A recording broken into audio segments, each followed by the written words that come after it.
Dans cette vidéo, nous allons revenir sur l'outil ligne et voir également l'outil main levée. Alors l'outil ligne, on vient cliquer ici sur le petit crayon ou appuyer sur la touche L du clavier. SketchUp nous propose de sélectionner le point de départ. Donc en bas à gauche, vous avez les informations sur les outils que vous utilisez, les indications. Donc on va venir cliquer ici, dans l'espace du modèle. Un premier clic. Bien entendu, on ne tient pas le clic, comme je vous l'ai dit. Dans SketchUp, on lâche le clic de la souris. Puis on va se déplacer sur un des axes, rouge, vert ou bleu. Donc parallèle aux axes du modèle, rouge, vert et bleu. Si je me déplace sur rouge, la ligne devient rouge et j'ai une info bulle sur l'axe rouge que je vois bien apparaître ici. Ensuite, je vais cliquer ou saisir une valeur. Alors si je clique, je peux cliquer comme ceci.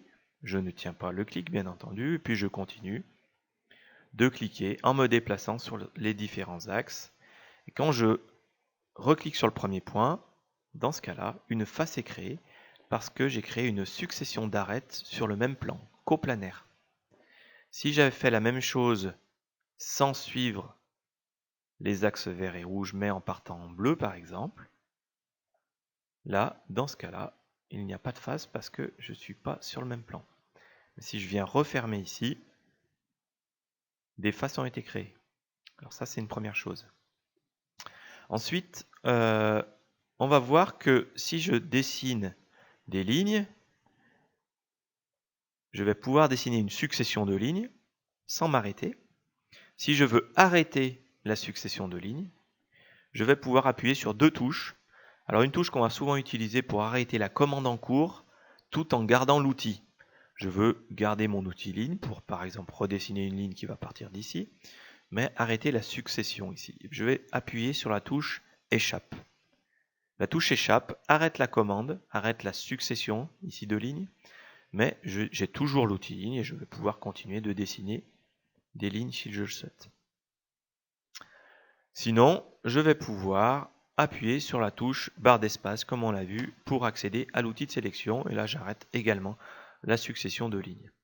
Donc touche échappe et barre d'espace sont vraiment deux touches qu'on utilise beaucoup dans SketchUp.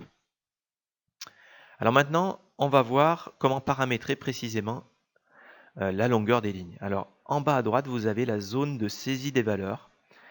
Si on vient chercher l'outil ligne, on va cliquer pour positionner le premier point.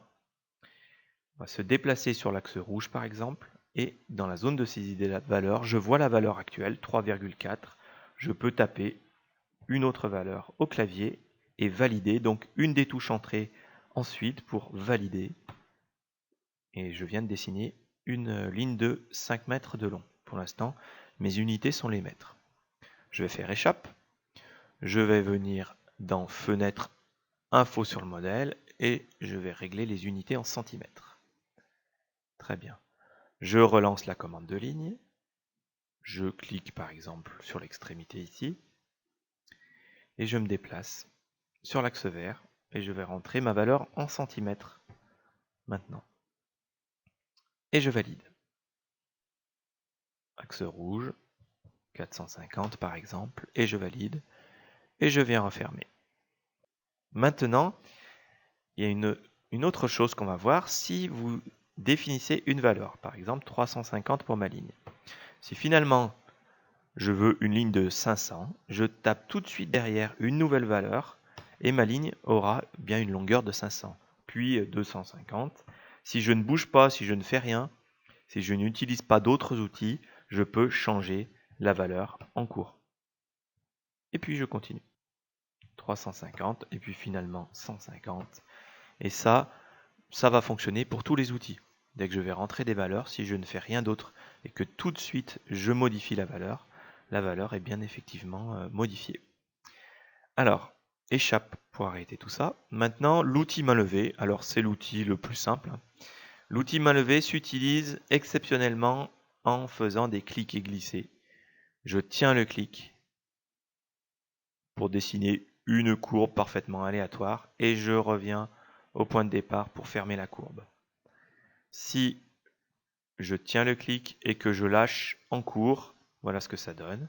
Si je reviens au point de départ ou proche du point de départ, une face est créée. Tout ceci est bien coplanaire. Donc pour modéliser la mare au fond du jardin ou quelque chose de pas, c'est pas du dessin technique. Donc voilà pour ces deux outils.